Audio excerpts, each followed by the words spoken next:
Well, the three great theological virtues are faith, hope, and love. We are to be beacons of hope. We are to be instruments of that hope to others.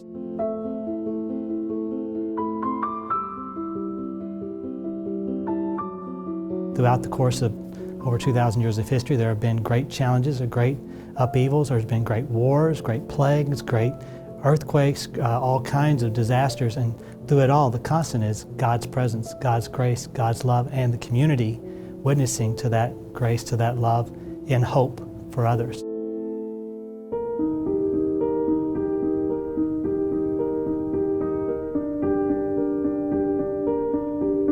We have families that come in and select their own items.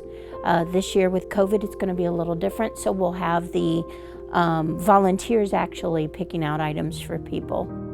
At this time, we're going to be opening on November 19th. Our goal is to serve 850 families, which is about 4,000 individuals that we'll provide Christmas for. I think the need is going to be much greater than it's ever been. We are seeing people that just have not returned to work. Incomes have been cut. I'm also nervous about donations. What are the toy drives going to bring in? What about the cash flow that we get from outside people who want to help others? We've always done very well, and if people are having a hard time themselves, are they going to be a little leaner on their giving this year? So that's a big concern. This is going to be an important year. I think we're going to see an increase of people that need help, and we're going to do our best to provide as much as we can. I think that when people come in here, sometimes we're their last hope of having some kind of normal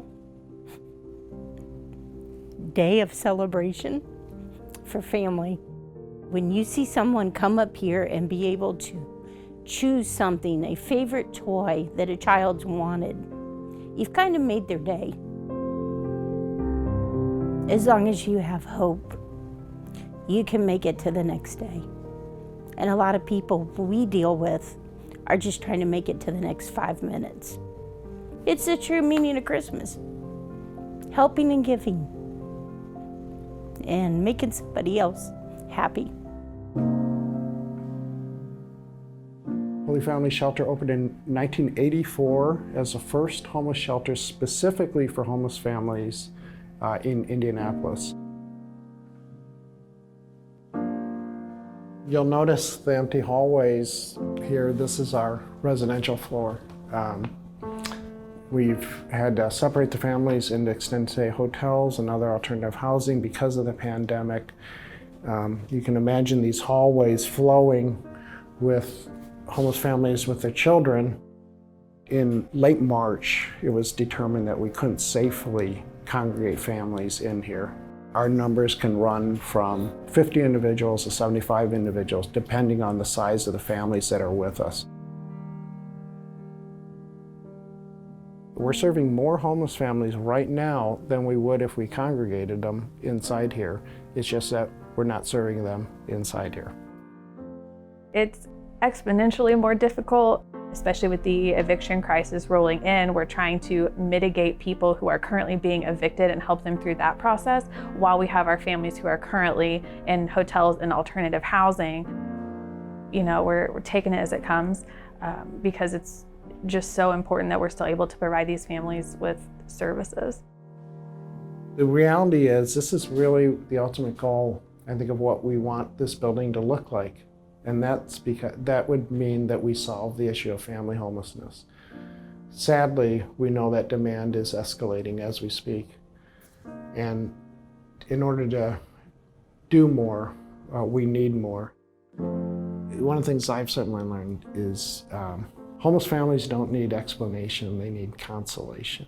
They need reassurance, they need hope. And I think that's the hallmark of Holy Family Shelter.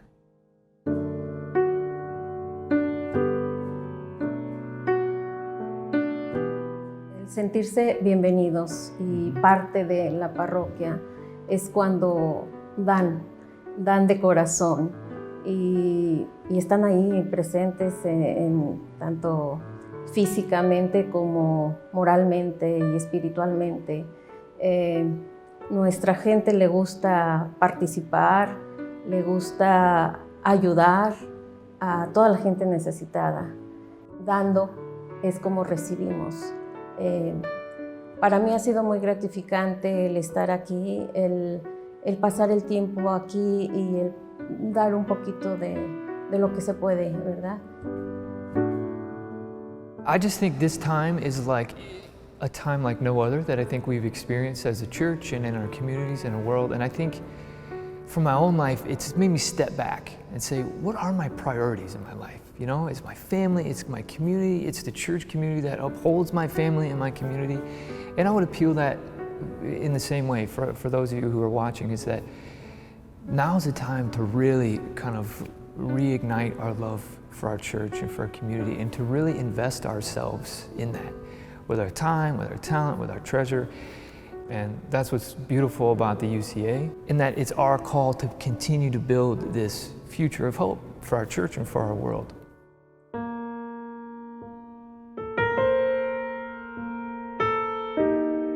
There are constantly winds and storms in our lives, for the church, for individuals, for families, for communities, and that through it all we have to keep our eyes fixed on Jesus.